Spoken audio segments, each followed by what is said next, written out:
Aujourd'hui, je vais vous montrer comment supprimer le cache de mouse votre iPhone. Cela principalement parce que le cache, généralement, ce qu'il fait, c'est occuper de l'espace inutilement, car parfois ce sont des fichiers dont nous n'avons plus besoin, et ils continuent simplement à être là. Et à chaque fois, le stockage de notre iPhone se remplit de plus en plus. Et l'autre chose est qu'au fil du temps, cela peut, d'une manière ou d'une autre, ralentir les performances de notre téléphone. Alors, cela dit, commençons simplement. Et tout au long de divers conseils et plusieurs choses que je vais vous dire, je vais vous montrer comment supprimer ce cache. Commençons. Pourquoi est-ce important de supprimer? Je vais vous montrer pour évaluer l'espace perdu ou qui ralentit l'iPhone. En entrant dans Paramètres, cela montre notre utilisateur et le sujet, puis Général et Espace sur iPhone. Ici, il va commencer à charger la quantité d'espace que nous avons, comme sur cet iPhone. Précisément, il est de 64 Go, c'est-à-dire qu'il a très peu, c'est pourquoi il faut sans cesse supprimer et supprimer des choses. Alors, si nous venons par ici et allons jusqu'à la fin, parmi toutes ces options, il nous indique les données du système, qui en fait sont en train de se charger ici. Combien sont les données du système que nous avons?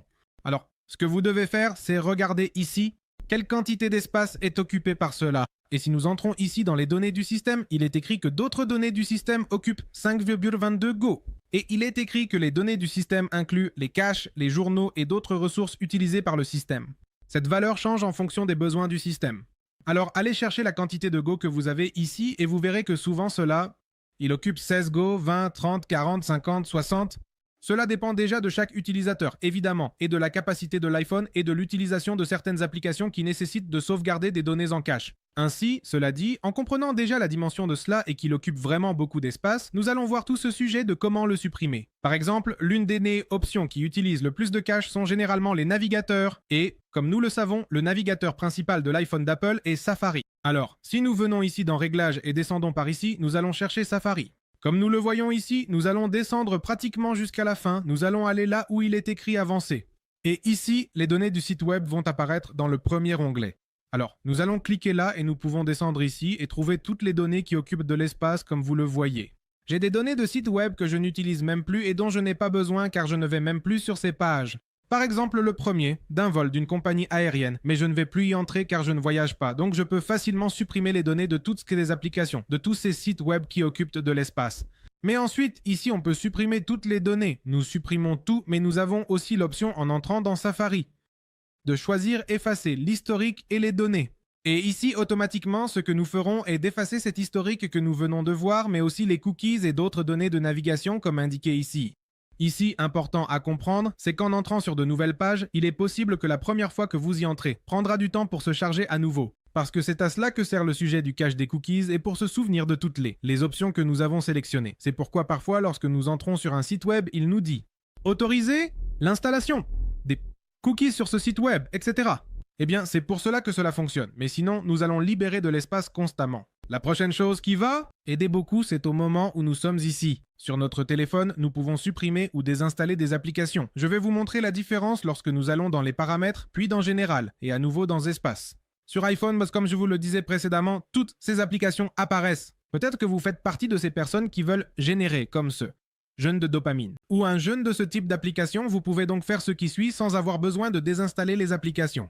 Disons que je ne veux plus utiliser Snapchat, mais je sais que dans le futur, je voudrais l'utiliser à nouveau. Alors si je viens ici sur Snapchat, il me donne deux possibilités. La première est de désinstaller l'application et si vous lisez en bas, il est écrit que cela libérera l'espace occupé tout en conservant vos documents et données et l'application se réinstallera en récupérant toutes vos données si elle est toujours disponible sur l'App Store. Donc c'est pour quelque chose de temporaire si nous souhaitons la désinstaller ou même il peut y avoir des jeux vidéo auxquels nous avons joué à un moment donné mais que nous ne jouons plus et que nous avons laissé dans le passé, mais nous ne voulons pas effacer toutes ces données et tout ce qu'elle contient. Donc nous ne voulons pas supprimer l'application comme vous le voyez en bas où il est écrit que cela supprimera l'application de cet iPhone et toutes ses données associées, ce qui ne peut pas être annulé. Alors au lieu de supprimer l'application, ce que nous pouvons faire est simplement de désinstaller l'application. Nous cliquons là, nous désinstallons l'application et cela, d'une certaine manière, va également supprimer tout le cache que nous avons de toutes ces applications. L'idée est que vous veniez ici et choisissiez une par une ces applications que vous n'utilisez peut-être plus ou que vous voulez arrêter d'utiliser pendant un certain temps parce que,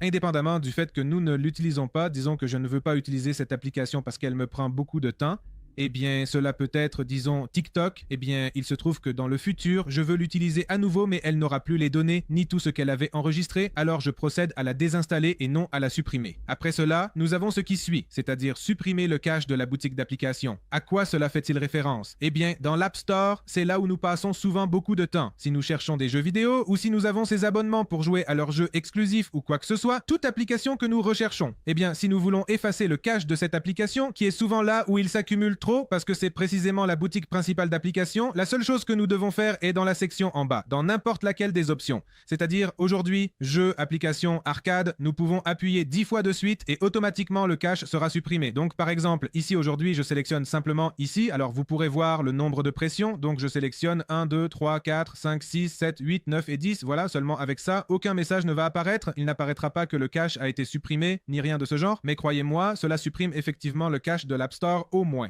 Donc, c'est l'étape suivante. Passons à la suivante. Maintenant, ce qui occupe généralement le plus d'espace, ce sont précisément les applications de réseaux sociaux ou NICE, applications de chat comme WhatsApp, Telegram et toutes ces applications qui ont forcément un chat et un envoi constant d'images ou de vidéos, de fichiers en général. Alors, que allons-nous faire?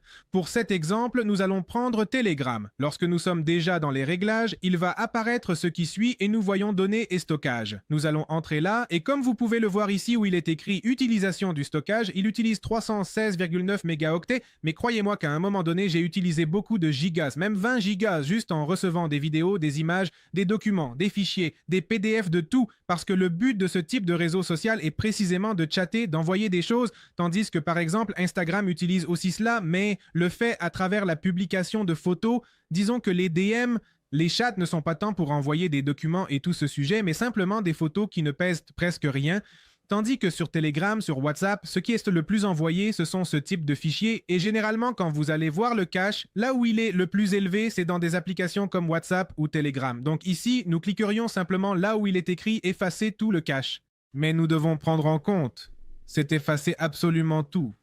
Les vidéos, les fichiers, les photos et d'autres. Alors ce qui se passe ici, c'est que nous devons télécharger ces fichiers, les mettre ailleurs, et voilà. Bien que, de toute façon, si nous avons une conversation avec une personne, et cette personne nous a envoyé un document PDF, ici nous pouvons le supprimer, mais il suffira simplement de retourner dans la conversation avec cette personne et automatiquement ce fichier apparaîtra pour que nous puissions le télécharger. Mais nous n'avons pas besoin de parcourir tout l'historique des fichiers. Nous téléchargeons simplement ce fichier spécifique et c'est tout. Ainsi nous le récupérerons. Mais pour éviter des problèmes, il vaut mieux avant de faire cela, vous effectuer une recherche de tous les fichiers, documents, photos, vidéos, etc. qui sont importants pour vous si une erreur se produit. Vous les avez déjà sauvegardés sur Google Drive, sur Drive ou sur un autre cloud où nous pouvons accéder à 100% à ce fichier. Le prochain réseau social que nous pouvons nettoyer où le plus de personnes auront des fichiers, documents et vidéos, évidemment, c'est TikTok, car TikTok est quelque chose qui a été utilisé beaucoup récemment. Ici, nous allons entrer sur TikTok, aller en bas à droite sur notre profil et ici, cliquer en haut à droite où se trouvent ces trois petites lignes. Ici, et cliquez là où il est écrit paramètres et confidentialité. Ici, la seule chose que nous devons faire est de faire défiler vers le bas. C'est prêt vers le bas. Et TikTok nous donne une option qui est de libérer de l'espace, alors nous cliquons là et automatiquement la cache apparaît. Dans mon cas, j'ai 90,5 mégaoctets et dans les téléchargements, j'ai 43,3. Donc l'idée est que vous effaciez le cache ici, cela n'affectera pas, comme vous le voyez ici, le fonctionnement de TikTok ni ne changera l'algorithme ou quoi que ce soit du genre. C'est simplement effacer tous ces vidéos et ces choses qui sont restées en partie dans notre stockage et avec cela, nous libérons beaucoup d'espace. Et pour finir, évidemment, vous devriez faire ce genre de choses avec toutes les applications, mais je ne vais pas vous envoyer prendre toutes les applications et commencer à les supprimer une par une et effacer le cache, etc., etc. Ce que nous allons faire, c'est nous concentrer sur celles qui occupent le plus d'espace, car sinon, nous allons pratiquement finir par supprimer un peu d'espace qui ne nous servira absolument à rien. Donc, nous devons revenir à nouveau à la configuration ici où je vous avais montré précédemment, c'est-à-dire à Général, puis Espace sur iPhone, et ensuite venir ici à toutes les applications que nous avons. Par exemple, allez, il y a un album que j'ai qui s'appelle Récent. Je pourrais facilement le supprimer et cela occupe également une partie du cache, mais comme vous pouvez le voir ici, j'ai un espace assez grand sur TikTok. Donc si j'avais supprimé le cache de TikTok, cela resterait tout aussi élevé parce que sur TikTok, il ne me montre qu'une partie du cache. Ce que je peux faire dans ce cas, c'est désinstaller l'application et la réinstaller pour que tout le cache soit réinitialisé. Mais ce que je vous disais, c'était que si je vais au fond et que je viens ici, je vais voir les messages. Dans mon cas, ça fait 5,7 mégaoctets. Pourquoi devrais-je m'embêter à supprimer cela si au final je ne gagne rien? Ce que je peux faire, c'est venir ici aux applications les plus importantes. Par exemple, Telegram est une autre de ces applications qui utilise trop. Alors, ce que je peux faire, c'est désinstaller l'application et ensuite la réinstaller. Et si elle présente déjà une erreur ou quelque chose du genre, je la supprime simplement et je la réinstalle comme je vous le disais. Par exemple, celle de Binance, quand je ne l'utilise pas trop non plus, je l'ai juste là, mais elle utilise beaucoup d'espace de mon téléphone et ainsi de suite. Généralement, celles qui occupent le plus de cache sont celles qui vont occuper le plus d'espace en général. Donc, vous pouvez venir ici et les regarder une par une. Ce que vous pouvez faire, c'est par exemple cette application. Ce que vous faites, c'est aller dans l'application, voir s'il y a une option comme celle que je vous ai montrée qui dit supprimer l'espace, supprimer le stockage cache ou quelque chose du genre. Et si cela ne vous dit pas ça, vous désinstallez l'application et vous la réinstallez. Et au moment où vous la réinstallez, tout cet espace accumulé dans l'application sera libéré. Donc les amis, c'est tout. J'espère que cette vidéo vous a plu. On se voit une prochaine fois. N'oubliez pas de laisser un emoji d'un téléphone iPhone ou d'une pomme dans la section des commentaires. Si ce type de vidéo vous plaît, à bientôt. Ciao, ciao.